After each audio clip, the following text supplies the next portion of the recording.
Hello students, myself Upendra Kumar Verma, Assistant Professor Physics, Government Dr. Indrajit Singh College, Akaltara. For my video lecture, I have taken topic spherical aberration by spherical mirror and its reduction by a spherical mirror and Schmidt correction plate.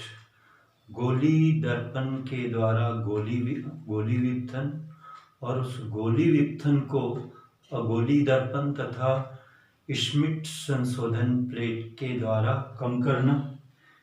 This chapter has been taken from BSc Part 2 Paper 2 and the topic is geometrical optics.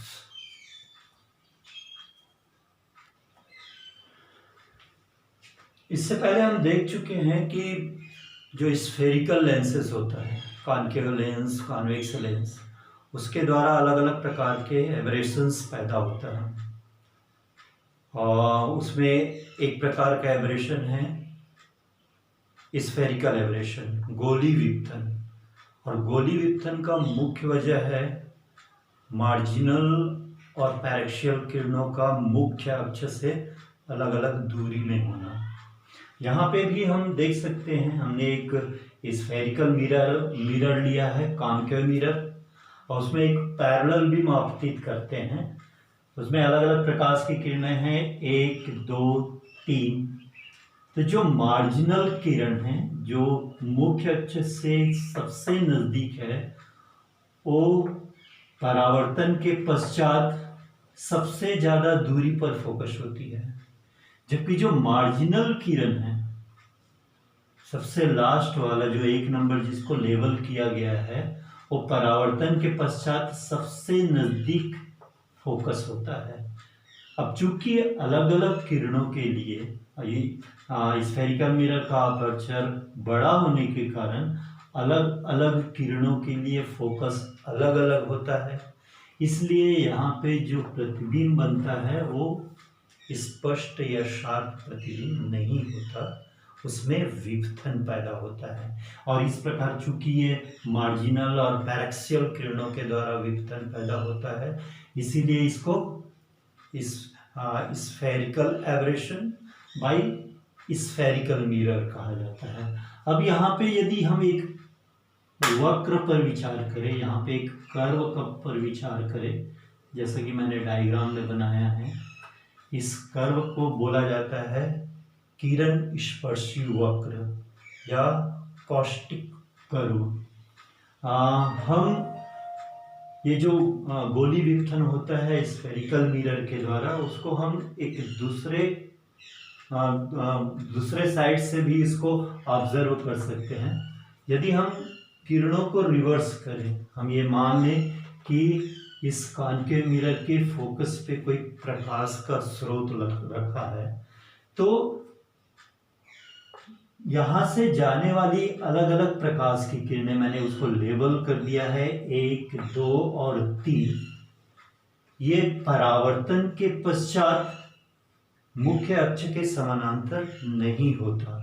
यहाँ पे देख सकते हैं जो प्रकाश की किरण मुख्य अक्ष के नजदीक परावर्तित होती है, वो लगभग समानांतर है मुख्य अक्ष के. लेकिन बाकी जो किरणें हैं, किरण 2 और प्रकाश किरण 3, ये परावर्तन के पश्चात समांतर नहीं होता, जबकि ये मुख्य अक्ष के तरफ कन्वर्ज होता है.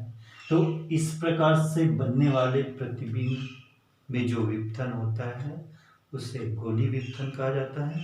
हम इस गोली विपथन को कैसे कम कर सकते हैं, उस सब मेथड के बारे में अब देखेंगे.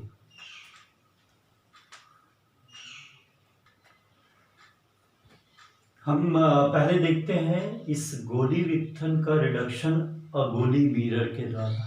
उससे पहले हम विचार करते हैं इस दीर्घवृत्त की स्ट्रक्चर पर. हम जानते हैं कि दीर्घवृत्त में 2 फोकस होते हैं, F1, F2 यहाँ पे लेबल्ड है.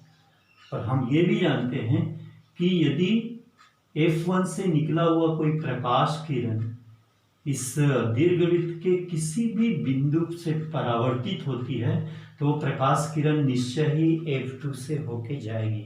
यहाँ पे डायग्राम में देख लीजिए, हमने 3 किरणें लिए हैं और ये परावर्तित होके सभी किरणें F2 से होके जाती है।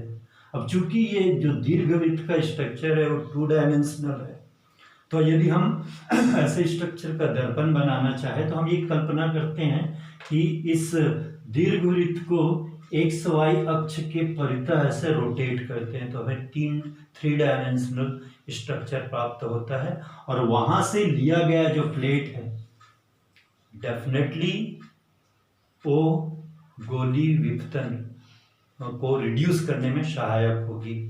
मतलब हम देख सकते हैं कि यहां से F1 से निकलने वाली पूरी प्रकाश F2 से होके परावर्तन के पश्चात F2 से होके जाएगी। इसी प्रकार आप दूसरे डायग्राम में देख सकते हैं, एक पैराबोलिक स्ट्रक्चर है, पैराबोलिक प्लेट है, और पैराबोलिक प्लेट जो है वो एक अविपत्ति एप्लानेटिक प्लेट होता है, एक प्लानेटिक सतह होता है। अब यहाँ पे देख सकते हैं एप्लानेटिक सतह मतलब उसमें 2 बिंदु ऐसे होते हैं जहां से एक बिंदु से निकलने वाली पूरी प्रकाश दूसरे बिंदु से होके जाती है। और पैराबोलिक स्ट्रक्चर के लिए उसकी जो संयुग्मी बिंदु होती है वो होती है F1 और F2, जहां पर जो दूसरी बिंदु है वो अनंत में है।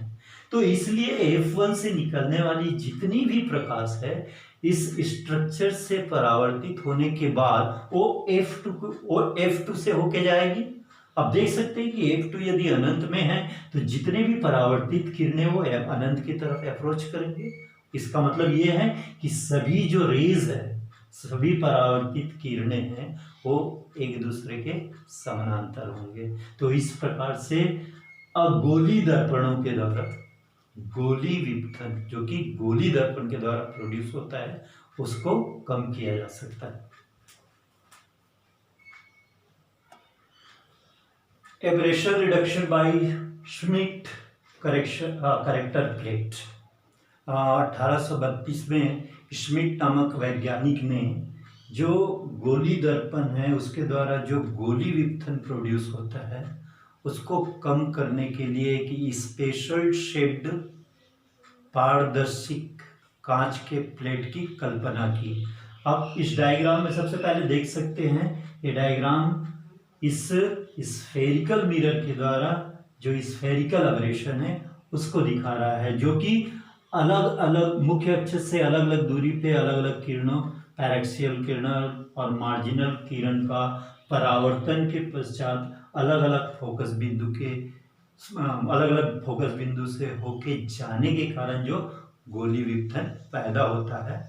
अब उन्होंने एक ऐसे स्ट्रक्चर का पारदर्शक प्लेट की कल्पना किया जिसे या तो इस दर्पण के पहले रखा जा सकता है, मतलब जो प्रकाश की किरणें आपतित हो रही है पहले इस पारदर्शक प्लेट से गुजरने के बाद इस मिरर के द्वारा परावर्तित होती है, या फिर इस प्लेट को परावर्तन के पश्चात रखा जा सकता है। अब यहाँ पे देख सकते हैं, यदि इस प्लेट की, इस पारदर्शक प्लेट जिसको श्मिट करेक्टर प्लेट कहा जाता है, उसके स्ट्रक्चर के बारे में देखें तो ये तो दूसरा साइड प्लेन है, लेकिन जो सामने का साइड है वो अलग अलग टाइप का स्ट्रक्चर है। किरण ए के लिए वो कॉन्केव स्ट्रक्चर हो रहा है, किरण 3 के लिए वो कॉन्वेक्स स्ट्रक्चर हो रहा है, और किरण 2 के लिए वो एक प्लेन, एक लंबवत सतह के समान हो रहा है। इसलिए किरण 2 तो सीधे निकल जाएगी, लेकिन किरण जो कि ये जो सतह है किरण 1 के लिए वो कॉन्केव स्ट्रक्चर है, तो ये जो किरण है, ये प्रकाश किरण 1 थोड़ा से डाइवर्ज, यहां से थोड़ा से डाइवर्ज होके वो मिरर पर आपतित होगी। उसी प्रकार जो किरण 3 है, प्रकाश की किरण 3 है, उसके लिए ये जो प्लेट है वो एक कॉन्वेक्स स्ट्रक्चर की भांति व्यवहार कर रहा है, इसलिए ये थोड़ा से कन्वर्ज होके मिरर पर आपतित होगी। अब आप देख सकते हैं जो किरणें परावर्तन के पास बाद कम दूरी पर फोकस होती है, यदि वो थोड़ा से और डाइवर्ज हो जाए तो वो डेफिनेटली इस फोकस बिंदु से थोड़ी बाद में फोकस होगी, मतलब इस प्रकार से। उसी प्रकार जो प्रकाश की किरण 3 है जो थोड़ा से कन्वर्ज होके आ रही है, तो पहले की कंडीशन में जो दूर में फोकस हो रही थी वो अब इस बार थोड़ा से नजदीक में फोकस होगी। मतलब जहां पे प्रकाश किरण 2 परावर्तन के बाद फोकस हो रही है, उसी प्रकार 1 और 3 भी, 1 थोड़ा डाइवर्ज होके और 3 थोड़ा कन्वर्ज होके उसी एक बिंदु पे वो फोकस हो जाएगी। तो इस प्रकार से ये जो श्मिट करेक्टर प्लेट है वो गोली विपथन को कम करने में सहायक होता है। Thank you.